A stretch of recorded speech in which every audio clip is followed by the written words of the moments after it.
We just had the real privilege of literally bumping into Cardinal Ravasi there, who was kind enough to have a word with us.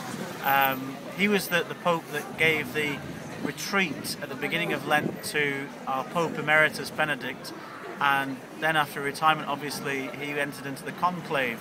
And was in fact, if there was such a thing, one of those talked about in the media as a front runner. Clearly a very humble man, a very lovely man. And he spoke to us about our new Pope Francis. He said it was a real surprise, a real discovery. It was significant that the time it took to vote for him was exactly the same time as it took to vote in Pope Benedict. And he spoke about him at two levels, didn't he, Enda? Yeah. He spoke about him first, and he said that he's a man of both word and action. And he says this is the very important thing, and that his word isn't just a vague sort of word that, you know, he talks a lot, but that his word has meaning, and he is incisive, precisely because it's followed up by concrete action in the way he lives, in the way he carries himself.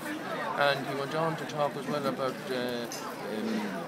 Cardinal Bergoglio, as he was now Pope Francis, having lived and experienced a very, very difficult situation in Argentina, and he brings that experience to this new role he has now as well.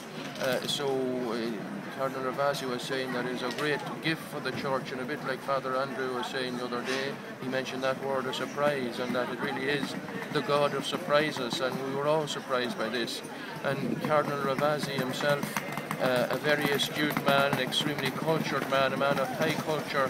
He's the head of the Pontifical Council for Culture, and our Pope Emeritus, Pope Benedict, entrusted him especially with this initiative called the Courtyard of the Gentiles, where the Church seeks to dialogue with people of all faiths and none, and including atheists, in order to have a space where a dialogue with mutual regard for the other's opinion